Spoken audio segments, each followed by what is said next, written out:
Hello and welcome to Matchday Live from Germany. My name is FG and I'm with Michael Brown as the treble winners, Manchester City, continue their defence in the UEFA Champions League. Morris! Emphatic finish! City's historic UEFA Champions League campaign included a knockout tie against RB Leipzig, which started right here in Germany. Riyad Mahrez gave us the lead, but then it was an equaliser by a man who now plays in sky blue. Gvardiol, looking like we tried to get him, we couldn't make it, but you'll do as well, FG. But now, on a serious note, that's obviously made him aware to everybody, especially the City supporters, that header on the back post. And from then on, we watched his career, we waited, there was lots of chat about him, but it was an important point, or a draw away from home for Manchester City. Yes, they go and win comfortably in other ties, but it just tells you going away from home, difficult place, and that was a really, really important result for City. And the qualities we've seen of Gvardiol in sky blue have been ever present, and there's plenty more to come as well, isn't there? Yeah, loads to come. I was wondering where Pep was going to play him, whether it be in that left back position, whether it be more centre back, but he's gone on that left hand side. So he's seen some bits of him at centre back as well, but what's impressed me so much is to come into that team, to take the ball, to be so comfortable, defending one-on-one situations we know is really good as well, so hopefully going to get better under Pep Guardiola playing in this team. It was a massive result in Germany and it's set up for a massive and spectacular historic night at the Etihad.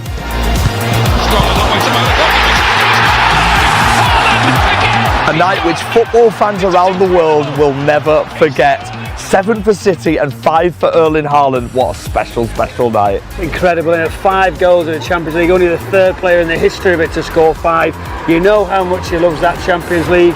He was brought in to deliver it. It's his ringtone was the Champions League anthem, and a wonderful performance. And as Pep said, he's a gift to us. He's a gift to the Etihad, to these Manchester City supporters.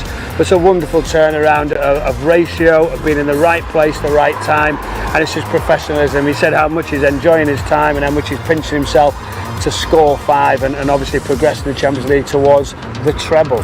He was brought in, as you said, to win the Champions League. He was called Mr. Champions League, and what a way to deliver it in your first season. What you're trying to say is like the postman, he always delivers. That's what he did. The treble, first season. I mean, it doesn't get any better to score the amount of goals he did for such a young man in that competition. They all wanted it so badly. The club did, we did, and to win not only the Champions League, to win the treble with him scoring as many goals as it was an unbelievable season for City. And it was that night City booked their place into the quarter-finals for the 6th competitive season, putting the whole of Europe on notice.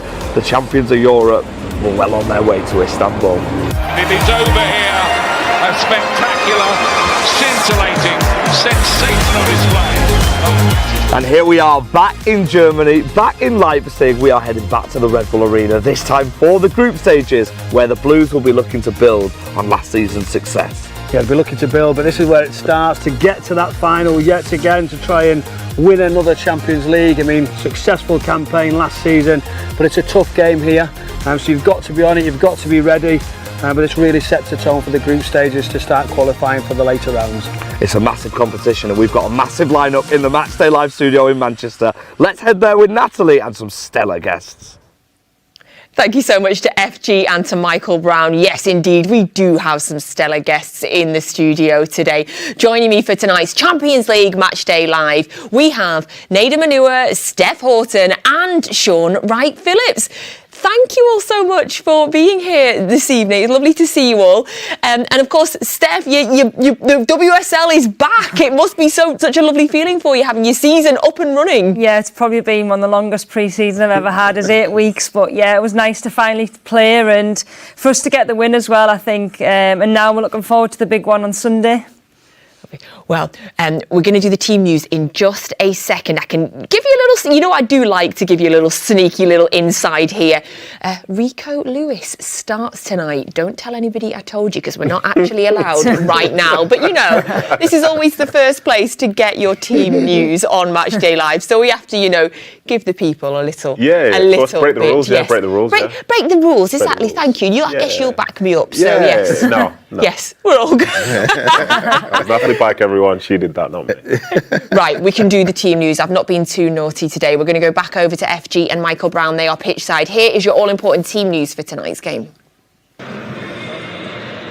Hello and welcome to Pitchside in Leipzig. It is time to reveal the Manchester City starting 11 for our group game here in Leipzig. In goal is the ever-present Ederson. Our captain today is Kyle Walker. Then it is Ruben Diaz. Then it is Erling Haaland, Jack Grealish, Rodri, Silva, Josko Gvardiol, Manu Akanji, Phil Foden and Rico Lewis. Substitutes for Manchester City: Stefan Ortega, Scott Carson, Calvin Phillips, John Stones, Ake Kovacic, Doku, Alvarez, Gomez, Nunes and Oscar Bob, who's recently just been called up to his national team. Joining me pitchside is Michael Brown. Brownie, you've seen the team, any surprises? There's always a surprise. It's Pep Guardiola. We're always on our toes. How's he going to play? What type of system? He'll want a reaction, that's for certain. Obviously not the best the last couple of games. Notably for me, Rico Lewis coming in this side. What an opportunity. Champions League for such a talented young player. Where's he going to play? Is he going to play in that midfield area? Is it going to be something different from Pep Guardiola? Obviously as well, really pleased to see Bernardo back, John Stones on the bench, so starting to look stronger. Obviously City have had too many injuries at this moment in time, but really strong side, really impressive, and hopefully a great reaction with this side, to go and get a win here. 2 defeats on the bounce, which is something that's very, very rare. Don't say it. For Pep Guardiola and of course this Manchester City side. We've spoken about Rico Lewis, we speak about his versatility, and City fans haven't really seen that much. We saw him at Chelsea last season where he was in the midfield. Do we think he's going to be in that midfield alongside maybe Phil, maybe Bernardo? We know that Rodri's there as well, though. Well, that is the difficulty. We obviously seen Oscar Bob going in a different area, which we probably didn't think he was going to do. Haaland's going to be at the top of the pitch, but when you've got a Grealish, you've got Foden, Rico Lewis and Bernardo as well can also go either high and wide, or he can come and drop into that midfield area. So listen, there's options as well that Pep sometimes says about this back three. So there's different options now on the pitch. Versatility has been really impressive, hasn't it, for Rico Lewis? Left back, right back, playing in midfield, stepping in at times, understanding for such a young player how to do that's amazing. And at this level, to have that trust when there's other midfielders around that bench, I think it's a real plus point for Rico Lewis. We're speaking about element of surprise. Perhaps a man who's not really surprising to see his name is a man who's shining at the minute. That's Julian Alvarez. He's been fantastic. He scored a great goal at Wolves as well. He seems to be coming on leaps and bounds, doesn't he? Yeah, he is. I mean, we get that. We understand sometimes players can't play every game, although he seems to be getting better, creating, scoring goals. But listen, it's a squad game. We all have to realise you can't play in all of these games. But there's a big game coming up as well. Pep Guardiola will surely say, I'm not looking at Arsenal yet, but we know he'll have a little look over his shoulder in that. But because there is a bit of recovery time in the Champions League with the group, etc. But this is going to be a really tough game, as City have found out. It's a difficult place to come. It's a team who are doing well, but I really think it's a strong, energetic side, and as I said, notably as well, good to see players coming back in. It is absolutely great to see players coming back, especially when they're like Bernardo and John Stones. Let's talk about Josko Gvardiol, back at the club that we've just bought him from. He's in the starting 11. Ruben Diaz in the press conference was heaping praise on him. No wonder. Also saying, of course, they want to win 2 in a row and etc. But he looks like he is born to play in this system. He's not been fazed by much. He's shown really, really good attributes, and he's only going to get better, isn't he? We've been here for a couple of days now, and what was interesting saying is, where's Pep Guardiola going to play Gvardiol? Just to have him on the pitch, you'll be really looking forward to getting out there in front of the supporters. I always enjoy playing against my former teams, and hopefully he has a successful night and he plays well, as that's the most important thing. It is indeed, and the most important thing is hopefully a positive result for City. We've seen the lineup. Let's head back to the studio and get the thoughts of everyone there. Thanks, FG, and thank you, Michael Brown there. So that is your team news for this evening. 5 changes from the team that were beaten by Wolves at the weekend. FG started off there by talking about Rico Lewis, and perhaps a little bit of a surprise inclusion, which means that we start with the question we are always asking on this show: where is he playing? Who wants to take that one?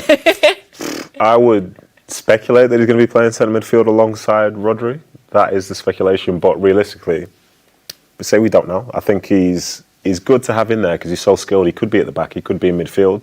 And I think when he was in the academy, he did play midfield as well. So to have that level of versatility as such in the team, to give someone like Kovacic a rest who's been out recently as well, I think it's good. I think he'll play there because otherwise it feels a little bit light in midfield. But I don't know, what do you think?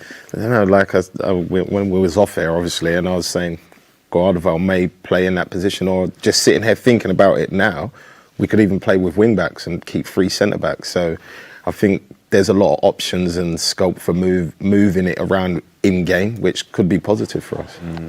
If Lewis is playing in that midfield role, like your sort of first reaction to that team news, what is the difference that he brings as opposed to playing Nunes or Kovacic? They're just all different players. Like, I think for me, and I don't know if you'd agree with this, Steph, but the key thing for whoever plays in that midfield is like the fact that it's alongside Rodri. You know, Rodri's like the anchor, and other people have their differences in terms of how they play, whether it's the dribbling ability of like a Kovacic and the movement there, whether it's a Nunes in terms of him trying to get forward, or Rico, you know, with the defensive instincts, but then the more high energy type of play. Like, Rodri's the key, and the other are like great options. Most teams don't have an extra option alongside one player, but City have a few. And I think, as I say, he's with Rico. He's such a young man, but he's been here for a year now. And we've seen enough of him to understand what he's going to do and how he's going to play. He's going to be positive on the ball. He's going to be showing the character to come and get it in tight situations. But then, as I say, he's defensive-minded first. So I think that's the thing. Would you agree? I think that's what we were saying. It does look a little bit more defensive for a City team that we're so used to playing. And to say that we're speaking about where Rico Lewis is going to play and we've got 5 defenders on that team sheet probably kind of sets out Pep's intentions for the game. But I do agree with Nedum in terms of Rico. He can go in and he can play there, and having Rodri there might allow Rodri to go a little bit more further forward and to be able to get them shots that he's been doing over the last few games. But for me, Rico against Newcastle in the Carabao Cup, for example, he made things tick for City, really, when he was coming in off the right, and he was linking up well with Oscar Bob and with Sergio Gomez, especially on that right-hand side. And you can see that he's a technical player, so for me, I think I'm excited to see him play. If we do see him in that midfield, I think he will allow City to get that little bit of rhythm that we've probably been needing for the last 2 games. Yeah, absolutely. And as you mentioned, playing alongside Rodri there, Shaun, Rodri's importance feels like it cannot be overestimated in any way, shape or form. But is it even more so given the results of the last 2 games that he hasn't played in? Yeah and no. We definitely miss him. As Nedum said, he's like the anchor, but he also makes it tick. I feel when he plays, City move the ball a lot quicker all around the pitch.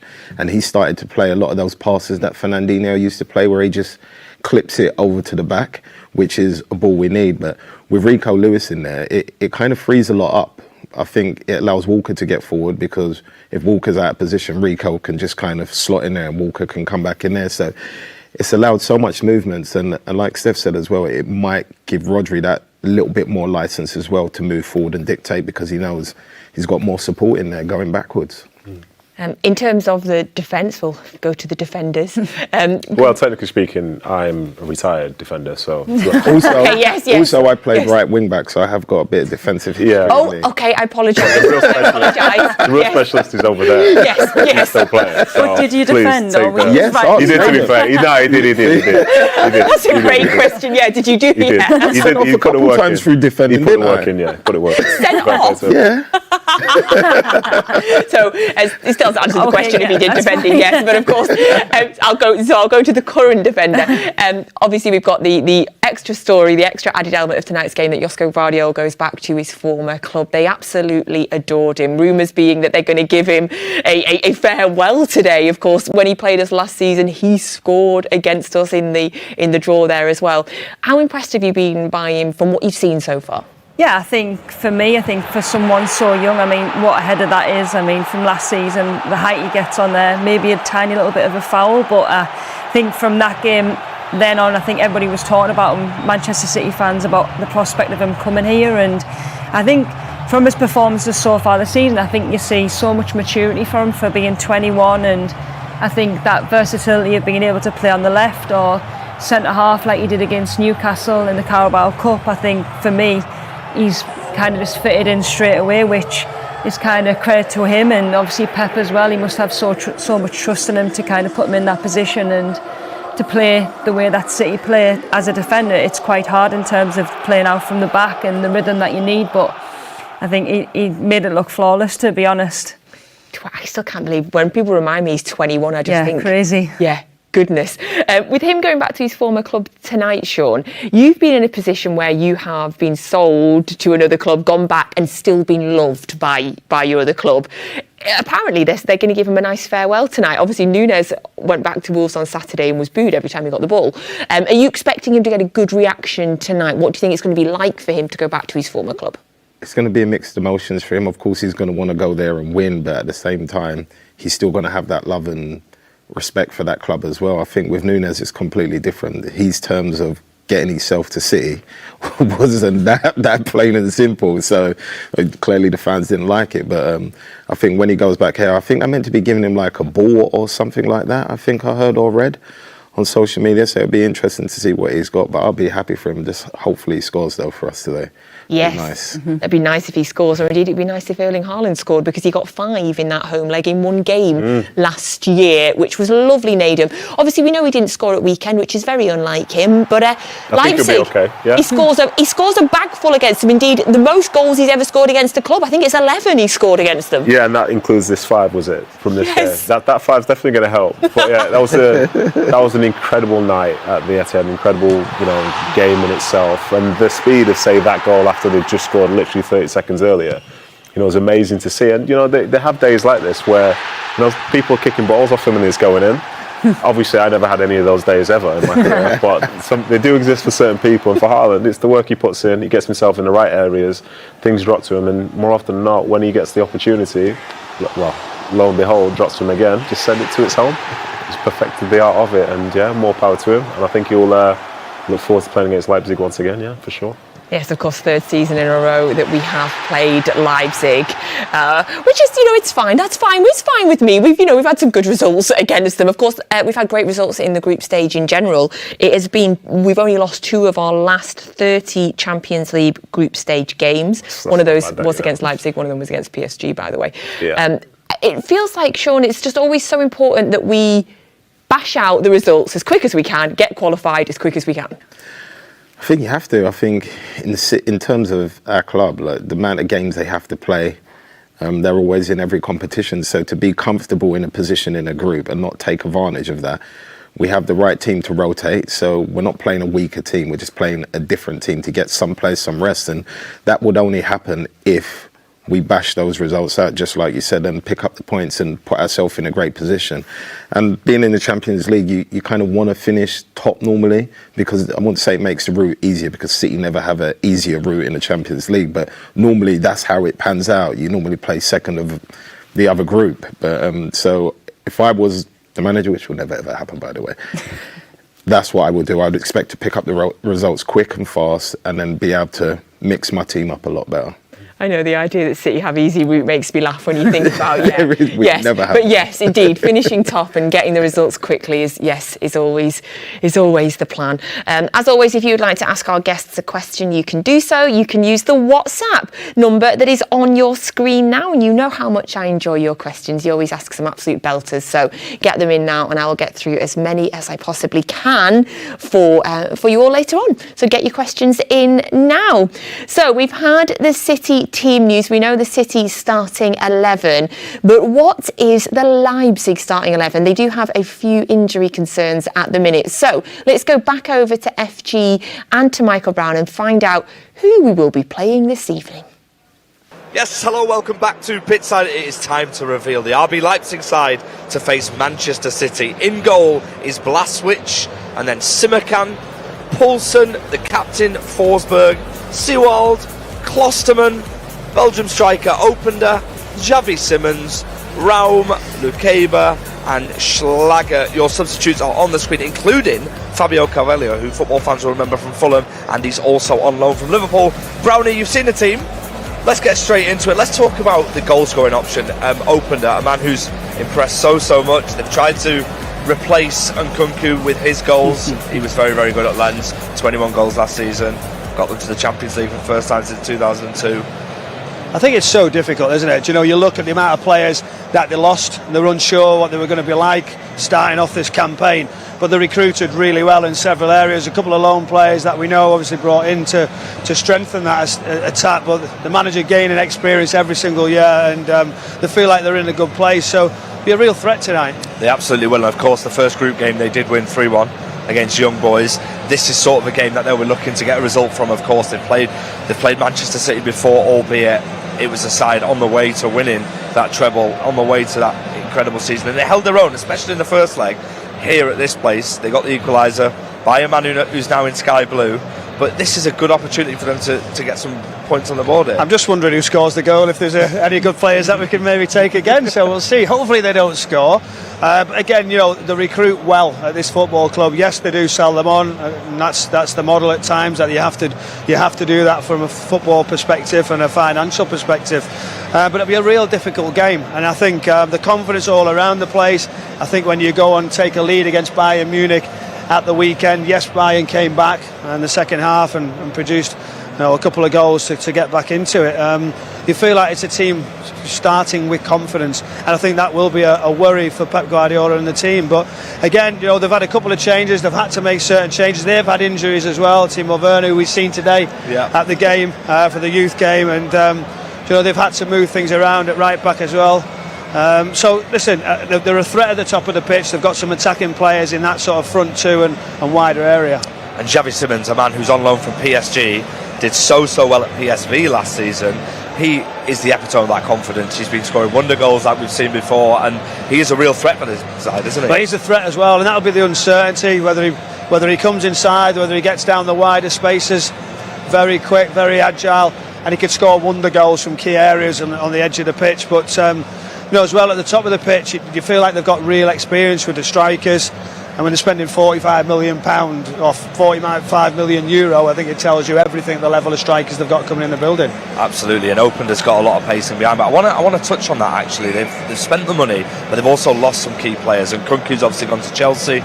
We've seen, you know, Szoboszlai go to Liverpool. They're two key players, and this side has started the season really, really well still. And is it just a case of, we've lost them, we just go on to a new phase and we go again? I think that's just what you have to expect when players go out the door. You're doing well in certain competitions, and things move around quickly. And I think with this manager as well, I think he's gaining that obviously understanding of who to replace with, how he can strengthen, and even speaking to people before, they felt like they're in a good position rather than a worrying one after losing Gvardiol as well. You know, it's a big miss with a lot of money sort of coming in, but they've spent wisely. There is an expectation as well at this club, firstly to play the football. We've been speaking to a few Leipzig fans whilst we've been here. There's an expectation to do that. There's an expectation to keep it enjoyable as well, and they've had a good start to the season. Yeah, they have. I was just looking at Forsberg's interview after the game. He felt like they were determined, they showed real character in the first half, fell away second half of the weekend, but that's the expectation level now. They have to try and, you know, convince everybody around that they're going to progress into the Champions League. This is one of those moments. Obviously a good start with the first game, but going into this one, coming out of Manchester City, they've said, can we just have a draw? We'll take that, just like last time. Maybe not the same outcome in this, you know, in the reverse fixture, but you know, listen, it'll be difficult. They'll be confident. The atmosphere here is a wonderful stadium, and they've got some experience in the side, and I think that's where City are really good, respecting what they're going to come up against. And we did get the chance to see the Youth League earlier on, the Leipzig setup. They look like they've got a lot of good players coming through as well. And like you said, we did see Timo Werner, and he said hello to me as well. So, I mean, beat that one in the studio. Let's head back there. Listen, he's really chirpy at the moment. We're going to head back to the studio, but he's not had the best of days. He might have made up Timo Werner saying hello to him, but there was a certain, what was it? Back to you in the studio. We will see you there. Chat about the defeat that he's had. See you soon. Interesting. Timo Werner said hi to him. Beat that. Well, I'll beat it. I'm sat next to Nedum Onuoha and opposite Shaun Wright-Phillips and Steph Houghton. Yeah, you tell him that. Yeah, we win in the studio. Thank you so much to FG and to Michael Brown, although I feel like I need that full story later. Yeah, I'm from sure Michael that's Brown. coming. Yeah, Brownie has to give that, yeah. Definitely. So that is the Leipzig team news for today. So, as they were mentioning, Leipzig have had a really good start to the season. They've just lost one so far this season. Although they're currently sitting fifth in the Bundesliga, it's very, very tight up there. there. They're only 3 points off Bayern Leverkusen, actually, who are currently top. They played Bayern Munich at the weekend. They went 2-0 up, but then Bayern came back in the second half, Harry Kane and Leroy Sané. So they are in good form at the minute. We jokingly say, Nedum, we've played them a couple of times. We know them quite well. We had the big victory against them last year. But they're a good team. They're in a good run of form. We need to be careful. Yeah, absolutely. They are a very, very good side, and I think Shaun will probably attest to this. But there's something about RB and Red Bull, the way the teams play. Involves a lot of younger players. It's high energy. It's sort of counter attacks, putting teams under pressure, and it just is good for them that they can lose the likes of Szoboszlai, they can lose Gvardiol, they can lose Nkunku, but still be able to do so well domestically because the recruitment is so good. And the games that they offer to teams, they're never comfortable. They're never comfortable at all. So they are a very dangerous side. And I think it's one of the reasons why last year, I think it was in the first half of the first leg, City had so much possession and moving it slowly. And after the game, the manager got criticised for having that style of play. But compared to the journalists who were asking him the question, Gvardiol has managed in the Bundesliga before. And lo and behold, he knew that the style of play that they want in Leipzig isn't one that you should try and match up to them for, because they'll just do it better than you. And a high-tempo game against these is a very, very bad game for pretty much every team that enters that arena. But statistically, Steph, I love this. It's mad, but they failed to score in just one of their last 14 home games in the Champions League, but they've also failed to keep a clean sheet in any of their last 10. So it just feels like that's got goals written on it. Yeah, let's hope so. Let's hope that we do have a few goals tonight, more for Manchester City, of course. But yeah, I think like what Nedum said in terms of their performances over the last season and the beginning of this season, I think they do show that high energy. They show that a willingness to get forward and to get bodies in the box, and they're young as well. So I think if City can play smart and can really play the way that we want to play and really stifle them, I'm looking forward to tonight. I think it'll be a good game because I think City need a really big performance. Yeah, absolutely. And as well, with we know the sort of injury issues that we've had at the start of the season, they've also had a few injury problems as well. They've had a few key players out, Shaun, and like Nedum mentioned, they lost a few. They sold a few of their really key players in the summer as well. It feels like I feel like it's a bit more unknown, although we've played them, like we say, twice, or last season and the season before 4 times. It feels like a little bit more of an unknown on what we're going to face against them tonight. I feel like it's always like that with them, because I feel like there's always something changing, whether it be the manager or the player every year, that it's kind of different. They still have that aggressive attitude, but the manager will always tweak it, or the players change, like I said before. So it will be an exciting game, and there's a reason why they can't keep clean sheets in the last 10 games. It's because of that aggressiveness. They step out, they try to get as close to you, and that's not just in attack, that's all the way around the pitch. And if you're clever with the ball, that will leave gaps for you to play in, and hopefully there will be gaps tonight for us to use. In terms of kind of key players that we need to be looking out for, who stands out for you in this Leipzig team? For me, it's still Forsberg. He's a fantastic 10 attacking midfielder. He was a big part in terms of their comeback last season in the away game. And I think his ability to move around the field, to sort of link the play, and he pops up, gets into the box, and he's very good from distance as well in terms of his shots. So I think he's someone that I'd personally be looking out for. But as Shaun said, they kind of change every single year anyway. The philosophy remains the same. The personnel changes. But realistically, obviously, if they weren't playing against City, I'd say you should tune into their games because it's fun to watch. Something's going to be there, so yeah, look out for it. I like that. It's fun to watch. Yeah, it's fun to watch, yeah. Never know what's going to happen. Yes, exactly. Love that. Thank you for sending in all your WhatsApp questions as well. There's loads coming through. You can keep them coming. I'm going to try and get through a few of them now, and then obviously I'll try and get through some later on as well. So, Steve from Belfast has asked, if Lewis can perfect the Stones role, he could be the Stones role now. That is now a role. I like that. He could be a massive player for us given Stones' injury history. Do you think that's where he is destined to play in the future, Steph? Potentially. For me, I think he has all the attributes to play in that position. I think he sees passes going forward. He doesn't generally try and look backwards. He's always trying to look for that link up to them 1-2s round the corner. And I like the way that he's aggressive. I think in them defensive drills, I think people probably try and target him because of his stature and he's probably inexperienced. But I think when he's in them 1v1 situations, he's a really good defender. And I think in terms of playing next to Rodri and when they potentially transition on us maybe tonight. I think it'll be a good addition for us to have a little bit more person that is more defensively minded. Great, thank you. Great question, Steve from Belfast. Thank you very much. Indy has asked a nice and simple question. I'll go to the pacey, speedy winger, right back, whatever he wanted to play on this side. Indy says, hello, I was just wondering, what do you think about Doku being on the bench? I think it's still early days for him. I think he's come in. I think he said it himself in his first game that he felt a bit shy and a bit nervous. I think since then he's grown into the game, but it's a squad game. I think you have to rotate the players. He knows that.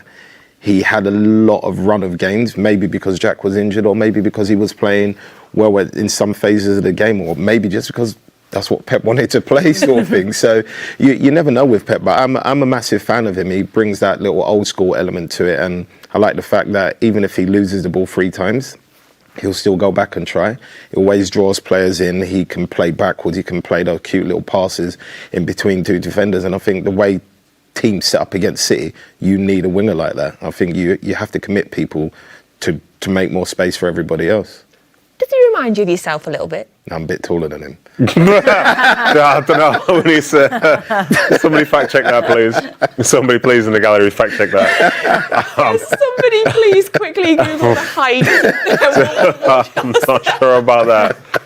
Not sure about that. Oh my goodness.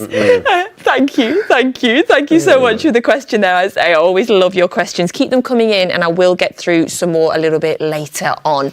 Now, of course, we are out in Leipzig tonight, but we have a thriving supporters club in Berlin. You'll of course seen Sarah from the official Berlin Supporters Club has been on our React To wall several times. We do love having her. Well, we figured we're out in Germany. Let's pay a little trip to our Berlin official supporters club and to our friend Sarah. Here's what they think ahead of tonight's game. I'm pretty excited. The last time in my life I was in Leipzig was for the fixture last year. Obviously the score of that was a little bit disappointing, but we made up for it at home. But I'm hoping this time round we can make it count for the first time. Bit anxious actually, because last 2 games were obviously not the greatest, but we forget about all that and we're looking forward. And I mean, it's on home soil, so it's not going to be a 7-0 again, but I still hope that we'll be well ahead and have a good performance to be excited, and that there will be some good singing. I hope we are being good on that front and that it's not quiet, but that we're there. Hi, it's nice to be here. For me, it's kind of like a home game. I live approximately 50 kilometers from Leipzig. So short drive, just arrived like an half hour ago. Looking forward to the game. I think it will be a hard one actually. You come back from 2 defeats. Leipzig is having a good one in the Liga. We had a great match against Munich. Got a late equalizing. Yeah, let's look forward to it. I think Rodri being back might be important for us. Yes, I am looking forward to it. As you say, I've just walked here in the Marktplatz. It's a really pretty building here. I think there's a lot of history, so it's a shame I haven't seen more, but hopefully I'll have a little walk around.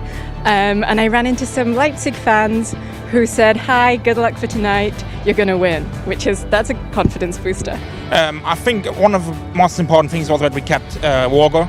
Walker is definitely one of the mainstones of our foundation. And if we had lost him, I thought the defense would have taken a hard blow. So altogether, I have to say, I think it's a season that completely built on the team, on the complete squad, and we can be lucky that we have good players on the bench as well as on the pitch.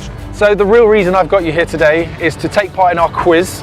I gave you some homework to look at the match reports on mancity.com of the last 2 fixtures against RB Leipzig last season. Question number 1. Riyad Mahrez fired us ahead with a clinically taken finish in which minute of the first leg? Oh, crikey. Was it 27? 27th. 27th. What minute did Josko Gvardiol equalise for Leipzig in the first leg? Mid of second half, roughly, as I remember in the article, which was 70th minute. I'm going to say 70. 70. Riyad Mahrez had 29 goal contributions in the Champions League by this time for City in how many appearances?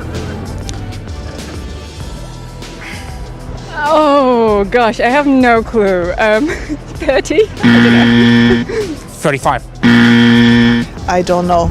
So I'll have to wildly guess 43. Erling Haaland scored 5 against RB Leipzig, but can you name the other goal scorers? Gundogan and KDB. Gundogan, KDB. Kevin De Bruyne and Gundogan. In what minute did Erling Haaland score his first goal in the 7-0? No, I'm lost. I'm going to guess 12. 22nd. 20 seconds. And finally, how many of Haaland's 5 goals in the second leg were scored in the first half? 3. It was a hat-trick. I think one was in the additional time of first half. 2. Also lost 3. I don't know, maybe 4. Can I go with 4? No. I normally go big, but tonight I'm going to say 3-0 maybe. To us. I think, as I said, I think it will be a hard game for us. Leipzig has a home advantage. As I said, they come from a good game against Munich. We come from 2 defeats. I think it will be a 2-1 for us. Yeah. So, like I said, I don't think it'll be as comfortable as at home. And I think Leipzig feel probably confidenter than they were recently. So maybe, I don't know, a 3-2, is that bad to say? But yeah, 3-2. Yeah, win, definitely. And I think those guys are cheating over there. There was some hardcore cheating. Thank you so much to the Berlin Official Supporters Club. Unbelievable knowledge, by the way. Impressive knowledge. They knew some details there. But do they know how tall Shaun Wright-Phillips is versus Jeremy Doku? I'm 5'7". Google tells me. Google says that you are not. Google, don't believe what you read. Google tells me you're 168 centimeters, which is, I think, is 5'6". I think it might be 5'7". I'm 5'7". Okay. Yeah. Well, apparently Jeremy Doku is 5 centimeters taller than you, Shaun. Of course he is. Of course he is. Of course he is. And you know, 5 centimeters is apparently a golf tee. So Jeremy Doku is a golf it's tee. The plaits. Taller That's than, all it is. Than you. Okay, little it's fella. the dreads. It's just the hairdo. I think somebody might have ravaged your Wikipedia page, by the way, Shaun, because they are not saying you are 5'7". They've just edited it. Thank you. So earlier on today, also, of course, as you know, the UEFA Youth League takes place on the same day. So our under-21s play in that the same day that the men's team play as well. They've played RB Leipzig this afternoon, and they had a good hard fought-out 1-1 draw with RB Leipzig. FG and Michael Brown are having the best time of their lives. They were there watching, and after the game, they got to speak to our manager, Brian Barry Murphy. Okay, full-time 1-1. Brian, good result in the end. Yeah, I think so. I thought we had good spells in the game, but the first half we were under pressure for good spells. And more than anything else, I was just kind of happy with the personality of the team and the way we tried to attack in the second half, while understanding that some of our play wasn't always fluent, but very satisfying. The response after going 1-0 down was exceptional, really. The game completely changed. What do you think that is? What the team sort of started to become a bit more relaxed and play a bit more, find the wider areas more as well? Yeah, probably, I suppose the experience for themselves, the players just, it's easy to say it's just another game, but I sense the players can be quite nervous in these games because it's something different for them. And I thought we were a little bit tentative in how we played the game. But like you said, in the second half, we definitely stepped on the gas, and I felt as if we were in control towards the end of the game and created good chances, if not a host of them. But I felt as if we were the dominant force. You're very patient in the build-up, weren't you? Delaying and then trying to build and get forward. You opened up a little bit more when obviously they'd scored the wider areas, 1v1s, etc. Felt like you could have gone on and won it. But what pleased you most about the performance today? I think the players in that build-up phase, Michael, they see so much of Edison, Ruben, and the challenge for them. You tried it a few times, didn't you, with the goalkeeper? Try and get in with a long range. I think we can. I think the challenge for them is always to try and be patient, but understand that the quicker we play, the more chance there is of turning it over. So the players have to be very good at doing both. I'm kind of conscious of myself not telling them what to do every single phase, because they have to learn themselves what to do. And I thought they interpreted that well in the second half and played some progressive football, whereas in the first half it was a bit of a stalemate, wasn't it, at times, in terms of they were man for man and it was hard for us to find a spare man because there wasn't one. And I think for our players, sometimes we're always used to playing in home games, having loads of overloads and building up in a very comfortable fashion. And that change today was very, very useful for us to see. The thing I noticed when I came and watched the second half right behind you, you'd have done some steps. Your enthusiasm for these youngsters. I didn't see you criticise them once. I thought it was all extremely positive, wanting them to do whatever possible. They might know, but I seen that and I thought it was infectious. I thought it was good to watch, actually. Is that something you obviously pride yourself at, always trying to give them the best? Not probably constant. I think just you always have to be yourself, don't you, in anything you do, and I just kind of wanted to get into the flow of the game and make the lads feel good about it, because I sensed in the first half we were a little bit surprised about how many opportunities or bits of pressure that Leipzig had, and it just kind of this is a new competition for me 2 years ago, but it is totally different in terms of where you have to go to these different places, understand the culture and have to deal with different situations. So trying to prepare them for that as best I could really was probably the reason for my agitation. So where we're up to in the group now, obviously winning last time out and then a draw here, you must be really, really happy overall. Very pleased, because we want to progress in the group stages. And again, I made the mistake a couple of years ago of talking about just focusing on the next game, but the lads want to see the table and want to know that what it takes to actually to progress from the group. Now we go away to young boys in Switzerland next, I think, and if we can get a positive performance and result there, then we'll be in good shape coming back to the Academy Stadium. Well, it's been an absolute pleasure speaking to you, pitchside. I'm sure we'll see much more of you on Matchday Live as well, so all the best, and thank you very much. Thank you. Thanks, Mark. Thank you to Brian Barry Murphy speaking to us there after the EDS. The under-21s drew 1-1 in the UEFA Youth League. So currently RB Leipzig and City are joint top of the group on 4 points. Now, on Monday, you will all know that we lost a true great of this club in Francis Lee. Thousands and thousands of you have been leaving really wonderful, heartfelt messages in our book of condolences online. And we wanted to take a chance just to read out a few of these messages. So, George Alexander said, "Franny, you were indeed the final piece of the puzzle. Yet another of my childhood heroes has gone to that stadium in the sky, and the world is a poorer place because of it. I'm happy for you that you got to see City win the Champions League last season. Now we need to go and win it again in your memory." We've had a lovely one from Tom Doyle who said, "I will never forget getting a detention for getting you and Mike Summerby to sign my exercise book when you opened our school sports hall. Fantastic footballer and an incredible gentleman." I love that one. And Maureen Molly has said, "R.I.P. Franny Lee, what a player, what a man. City through and through. I was at Newcastle when we won the league, Wembley when we won the FA Cup, and Vienna on that rain-soaked night, winning again. Franny at the heart of things." Wow, Maureen. That's 3 incredible games you were at there. And Ray has said, "I was a teenager when the Holy Trinity made history in the late 60s, and those 3 epitomised what being a Blue was all about. Francis was Mr. Unstoppable. His pace and his eye for goal were fundamental to all that was achieved in that period. He came back to try and lift the club out of the doldrums, but never quite achieved his ambitions. But he was a true Blue, and he did it for his love of the club. I loved watching his every move on the football pitch. How good would he have been in this current side?" I think a few of us have thought that, Ray. "Thank you for a lifetime of entertainment and all that you did for our club." So that was just some of the many, many thousands of beautiful messages that have been left in the book of condolence that is online. Now, we are so pleased to be joined now on our video wall by 2 former players who knew Francis very, very well. Thank you so much to Uwe Rosler and to Keith Curle for joining us this evening. Now, Uwe, I'm so thrilled that you could join us, because you were Francis's first signing when he was chairman. You were his first signing when you came to the club. Can you tell us some of your memories, what he was like? Yeah, good evening first. Hi, Keith. Hey, how you doing, fella? Well, Hi, my captain. Really, really sad day. Really sad day. My deepest condolence goes to the family. Francis was very important for my life. I remembered like today, I came over to Manchester, played exhibition game. Brian Houghton gave the thumb up. He wanted to sign me, and Francis made it happen. And I'm supposed to be one of his first signings, and this signing changed my life. Professionally, but also privately. I met my wife, my first son was born, and I found a new home in Manchester, in Bramhall. And I'd be very thankful for the efforts, the time he has given me and spent with me, and to improve me as a person and as a player. Oh, Uwe, that is beautiful.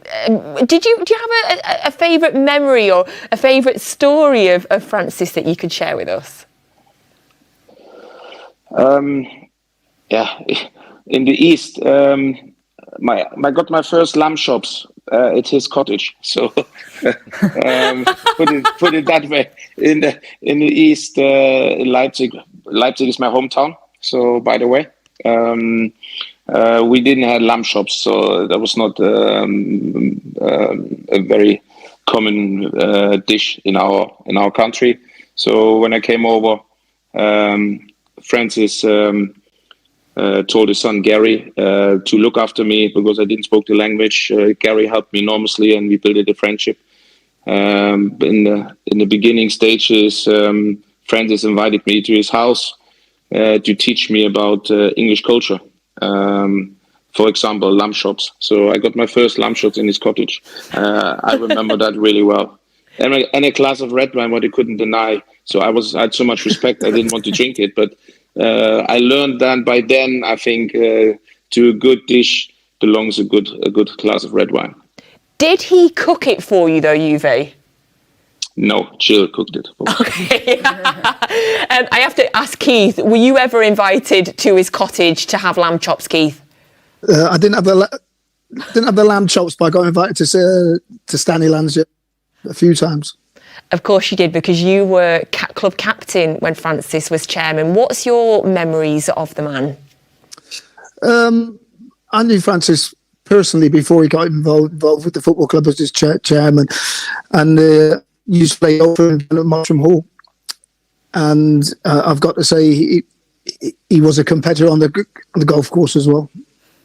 I'm sorry, I'm getting feedback on from the earphones. We're hearing you grand. Yes, I imagine when you were that good a footballer that, yes, you can't switch that competitive nature off. Was he good at golf? Yes, he was. Again, he loved sport. He loved performing. He loved the competitiveness. Even at golf, I think it was. I don't know how old it was. Must have been 60. He still wanted to win. He loved his horses. Loved his golf. Loved the football. In terms of when you joined the club, Keith, of course, and became club captain, were you aware of him as a player and of how lauded he was by City fans and of how great he was as a player? Yeah, I think him, Summerby, Bell, they were all household names, and then I got the opportunity to meet all of them. I guess the same for you, Uwe, because it may, obviously coming over here from abroad, were you made aware or did you find out just how good he was as a player for Manchester City? Of course. I was committed myself totally to the football club. I learned about the history, and I found very quickly out that he was a very important part of this golden generation who was winning things for our football club. And Keith just mentioned all the names. Mike Summerby, Colin Bell, Tony Book, who played a very, very important part in our history. And what Keith said is right. Franny was a fearless competitor. He hated to lose. He wanted to win everything. And he tried to put that mindset also into us, to our players, when he was a chairman. And I was very impressed with his will to win, with his desire to win, and also with the desire to bring this club forward. When you were both playing and he was chairman, did he have a favourite? Do you think a favourite in the squad, or? He loved Georgie Kingladsey. Mind you, everybody did. Yeah, I feel like I was going to guess he was going to say that. Uwe, would you have said he liked Georgie Kingladsey as well? Yes, of course. I mean, he signed him as well. He found him. There was Francis was very interesting in to recruit, not only from the British market. He opened up to the German market. After I joined, Steph and Curle came, Maurizio Gvardiol came, Eike Immel came. He also opened up to the Georgian market, and he found Georgie Kingladsey, and obviously everybody saw what he saw in him, he took the stadium and the fans by storm. I didn't realise that he'd found him. That's a lovely little additional bit of insight of what he was like as well. Thank you.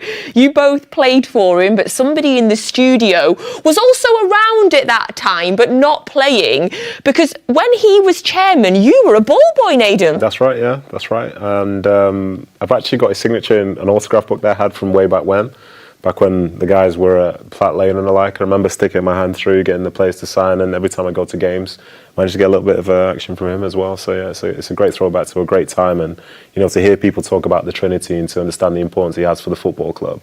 Like, we're all here in different capacities today, but he's a huge part of the history, and as a consequence, it's a big part of our identity as well. Of course, and I guess for yourselves as well as former players, you'd already had his signature, so you would know. Did you know him as the chairman though, or as a player? No, I was chairman to begin with. But as Uwe was saying, like, when you become a part of the football club, it pays to look at the history. And when I was a ball boy, I was very lucky to be able to see some of the older programmes and to listen to people talk about it. And even some of the players that Uwe was mentioning then, I remember seeing those names on the team sheets and in the programmes, like Imler's and so on. So yeah, it's a good memory for me. Obviously, I didn't know him personally, but anyone that's a big part of the football club's history is a big part of mine as well. I wasn't insinuating that you watched him play, by the way, there, Nedum. Listen, you're older, so it's fine. So maybe if I did, you did. Yes, I've only ever had the joy, as you will, of seeing highlights on YouTube and on videos as well. But thank you. I love the fact that you've got his autograph. Yeah. I love that. The players will be wearing black armbands tonight as well, of course, in memory of Francis. You mentioned there that you were from Leipzig, Uwe. What sort of game are you expecting this evening? There will not be an easy one, I can tell you that, Natalie. So Leipzig is in a good flow. I really rate the coach, Marco Rose. He did a tremendous job for the team. And like Nathan said, you don't want to go with Leipzig in a high-speed end-to-end game too early. I think we need to control the game. We need to take the sting out of the game. We need to have the ball possession. But they are very, very good in transition. They are a very athletic team. And we are solid in the moment. We work ourselves into the season. But I think we still need some time to introduce new players, to get players back from injuries. And today is a day where you have to get a result, in my opinion. Uwe, the fact that you keep saying we and our, I just absolutely love it. I just love it. You are a Mancunian for life now. Keith, it's obviously coming off the back of two defeats in the Champions League as well. So important, as we've said, to get qualified as quick as possible. But how important is it for you that we bounce back tonight after those defeats? Yeah, definitely. It's probably the perfect match to have now. I mean, everybody's disappointed with the going out of the cup, and then also the defeat to Wolves. There's nothing better than to refocus with a Champions League game. Thank you so much, both of you, for joining us. Uwe, you're out in Denmark at the minute, and I believe that your team has a big top of the table clash. Is it Copenhagen at the weekend? Yeah, we played Copenhagen, on Sunday. So I watched them last night, so it will be a big task for us. Very, very best of luck from all of us. Very much. And thank you so much to both of you for coming on and sharing your memories. All best. Cheers, guys. Shawnee, 5'7". I knew you would say something. Yes, Keith. Thank you. Can't get away with it, Shaun. Man. Can't get away with it. There you go. Got everyone smiling though, ain't I? There you go. You did your job. Always making us smile. Some really beautiful tributes there. Loved hearing from Uwe Rosler and from Keith Curle about, of course, personally knowing Francis Lee as well. A very sad week, and of course we send all of our love to his family. Keep your WhatsApp questions coming in tonight. We are less than half an hour away from the 8 p.m. kickoff in the Champions League. Keep sending your questions. I love your questions. We will get through some more of them. We've got a few more coming through now. You guys always ask brilliant brilliant questions. You do come up with some blind ones. It's brilliant.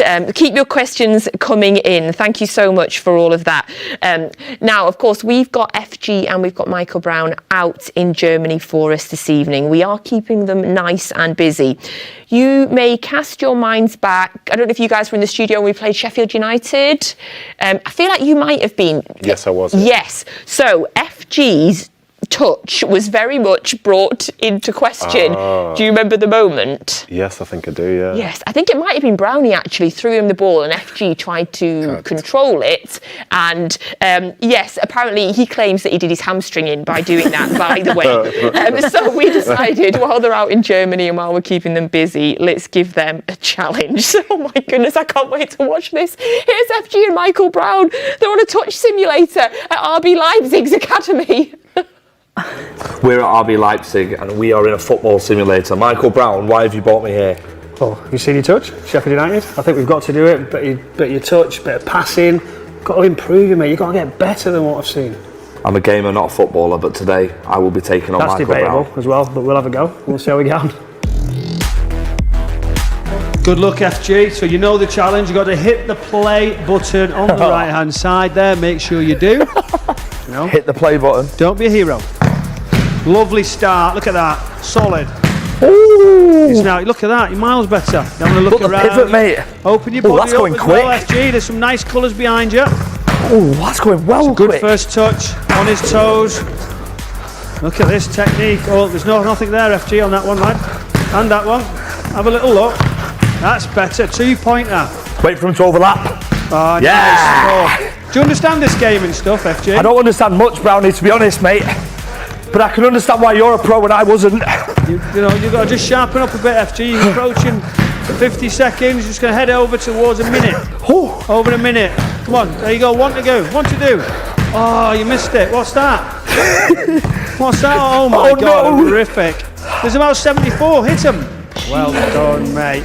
Fantastic. What was that? 1 minute, 11 seconds. That's your third goal. It is getting quicker, but I've got a bit to do, haven't I, to beat you? I think I'll just stick to the PlayStation, mate, to be honest. Hello everyone, welcome to the commentary box. Brownie, the good news about this challenge is you can't get a red card, mate, but hit the play when you're ready and try and beat my score. Excuse me, can you try not to sweat on the mic? Because I know you're under a little bit of pressure, but let's give it a go, eh? Good luck, Brownie, mate. Thanks no very pressure. Much, I know you mean that as well, don't you? Good luck. I mean it with all my heart. You're an inspiration. I'm tired. Easy. Right, okay, time started. Yeah, here we go. 3 already. 3 again. 1 again. Oh. 3 again. Okay. Feeling the pressure, Brownie? There it is. 3 again. Look, he's a joke, mate. 20 seconds gone and he's flying through it. That was a big miss. Flying through it. 28 points. 31 points. 1 to get. Oh, Brownie, 1 to get. Oh my gosh. 31 seconds. Well, yeah, just... Well done, Brownie, mate. I missed it for 30. And you missed it for 30 seconds. Is that green there, wasn't it? Doubler. Yeah, I think I'm just going to stick to gaming. That's how you do it, really. Well done, Brownie, mate. In shock news, I lost horrifically to Brownie. Brownie, congratulations. Thank you. 34th quickest in Leipzig's history on this. You try, you know. I missed the one at the end as well. Yeah, at least I'm on the board. I think I'm like 1,000. I give you 30 seconds didn't I as well? Give you 30 seconds to see how you go on. Yeah. It's like a handicap in golf. You got that? Well, I'll give you 30 seconds when we play that video. I can't wait. Well. Can't wait. Will you teach me as well, won't you? I will. Let's get on to the big game now. Fingers crossed. Come on, City. Yes, I absolutely love that. Apparently, you know, Michael Brown turned up in shin pads and our producer had to ask him to take them off because it was embarrassing for the whole team. That's not. That doesn't surprise me. I'm only joking. Let's not start that. Let's not start that. That's not true. What did you make of FG's skill, though?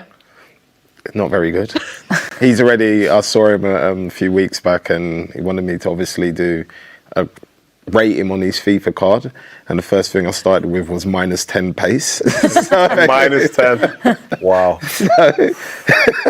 Well, bless our FG because he's not giving up. He's continually practicing and trying to improve his skills. We've heard a little rumour that he's currently standing near the dugout practicing his keepy uppies.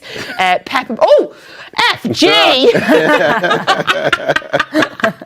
Oh, FG, you'll be well to keep your job by tomorrow. But thank you so much to FG and to Michael Brown for doing that for us. I much enjoyed it. That definitely entertained me, and hopefully the FG hasn't pulled any hamstrings today. So we're going to move on now, because we are talking about a very important month of the year. It is Black History Month, and the theme for this year is saluting our sisters. Love that theme, by the way. I know that for yourself, Nedum, you were in earlier filming some other bits and bobs. It's a month that means a lot to you. Yeah, it means a lot to me. It means a lot to a lot of people, for so many different reasons. Because, we have our heroes, we have our role models, and we have people who, if they didn't do what they did, we wouldn't be in the position that we're in today. So I was very fortunate to be able to speak with Shaun today. He was the first winner of a Division 1 medal, the first black player for City. I think perhaps the second best black player for Villa. And these days, because you see the diversity that's involved in football, it feels like it's always been like that, but it hasn't. He was playing for City in the mid-60s. That's how far back, that's the year before England won the World Cup. And at that point, he was the first black player for Manchester City, which has existed for over 100 years. And I think when you see the importance of him, without him, maybe there's not an Alex Williams. Without an Alex Williams, maybe there's not Shaun Wright-Phillips. Without Shaun Wright-Phillips, maybe there's not me. Like, Shaun was one of my favourite players at City. Obviously, he was good, but then he also looked like me. And he gives people... Are you 5'7"? See, I told you I'm tall. No, it's just... the representation really matters, and some of the stuff that goes on before, the battle that they have to be able to do what you do now is very different. And I think without those pioneers, then, these people that need to be celebrated, because without them, the opportunity is not there. And even to talk about it in a slightly different context, that when we spoke with Steph for the podcast, she's talking about her heroes growing up, and they're all men. But today, there'll be so many girls and women who will watch her play and be inspired by her and understand that she's someone that needs to be celebrated, because that's what's going to get that next person to go and try and aspire to do something. Like seeing the women play at the Etihad, for example, in the derby last season. Like, my girls themselves, I've got 2 girls, and they don't watch men's football. They watch City women. They support City women. They don't support City men. This is the importance of the history and the trailblazers and the people that make the biggest difference. And as I say, it's a very important month to me, because, the peak when I was growing up, it was Thierry Henry, it was Ian Wright. Those are some of my favourites, and subconsciously, I guess there was a connection there because they looked like me. And so as a consequence, as I say, it's an incredibly important month. I'm very proud to be able to say that I've formed a part of history myself, but I can celebrate all those that came before me as well. I love the idea of your daughters. I've got no interest in men's football, no interest whatsoever. And they want to see City women play. They want to see England women play, because that's who they want to be like. They don't want to be like their dad. Couldn't care less about anything I did. But when they see someone like Steph on TV or Steph in a stadium, that's the thing that truly inspires them, and they're the ones who are making history. And of course, you talk about trailblazers. Of course, we're so proud of Steph being such a trailblazer. In terms of Black History Month as well, another trailblazer in your team. And I imagine your daughters may look up to, of course, Bunny Shaw. What an incredible season she had last year. And I am very much looking forward to seeing her do this again this year, Steph. That's the challenge. And I think with Bunny, I think we can speak so much about her as a player, but I think everything that Nedum's just said there in terms of her journey to where she is today, and being from Jamaica and trying to fight our way to play professional football. I mean, everybody has their own story, but Bunny's is without a doubt so special. And I think not just her as a footballer, but her as a person and what she brings to the team, and not just us as players and as friends, but I think when we speak about them young fans, I think to have that representation and to have someone that people can aspire to be, I think when you are in that position as a professional footballer, you have not just your job as a footballer, but you have a job of doing and aspiring to get other people to do what you want to do and to be in that role model. And I'm proud to be part of the women's team, because I think you have so many different people that have gone on different journeys and went through different struggles to be where we are today. And because everybody's so different, it reaches out to so many different young girls and boys across the world to want to be us, and that's a special feeling. I think obviously along with the guys here, people have looked up to them throughout their whole careers and had their names on the back of their shirts when they're playing for Manchester City. And I mean, I think there's so much more work to be done, but it is great to be able to celebrate such a month. Oh, absolutely. I always love hearing you talk about the women's game and how you all got here now. And just want to say as well, Shaun, of course, we've talked many times about how good your daughter is. So the idea that we have Black History Month, the theme is saluting our sisters, and your daughter has the opportunity to look up to people like Steph and Bunny Shaw. That must be, amazing for you as a father to know that she has these authentic role models. Yeah, most definitely. I think Nedum hit the nail on the head with a lot of things that he said, but my daughter's the same as his daughter. She's not really interested in the men's football. She doesn't go to watch, say, Arsenal or anything like that. The first game I took her to was obviously Man City, Chelsea in the finals, and first thing she said, she's looking up to them, and when they lose, she said, well, Daddy, if I was on the pitch, we would have won. I would have put one in the top corner. Do you know what I mean? But she's only speaking like that because she's watching the women play football, and that's what she wants to achieve and do. So that's where her goals are. And like I said, like Nedum said, without those people in front of you, you can't see a pathway. Like I was lucky, I had my dad, and that was my out. Just watching him play football made me believe I can do it as well. And I think it helps so many young kids in so many different ways that people can't believe, especially coming from where they have come from. Like she said with Bunny's story, you might not see any hope or daylight until that one crack of light, and if you step into it, you can make special things happen. I imagine that your dad was a role model for many, many young men growing up as well, and still indeed is as well. Thank you so much for sharing there. And you can follow on the web and the app throughout the month to get special Black History Month content, including the wonderful piece that Nedum did today with Stan. I've met him several times. I do love Stan. What an absolute gentleman. Don't forget as well that we are less than 15 minutes away from 8 p.m. kickoff. You can get commentary on the app. It's free, of course, on the Manchester City app with Alistair Mann. He's joined by Kit Simons this evening as well. Now, if you are just joining us, a quick run through of the team. You can see it on your screen. City starting 11: Ederson, Walker, Akanji, Diaz, Gvardiol, Lewis, Rodri, Bernardo, Foden, Grealish and Haaland. That is your City starting 11 for tonight. Less than 15 minutes away from kickoff. Let's go back over to Leipzig and we'll hear the final thoughts from FG and Michael Brown.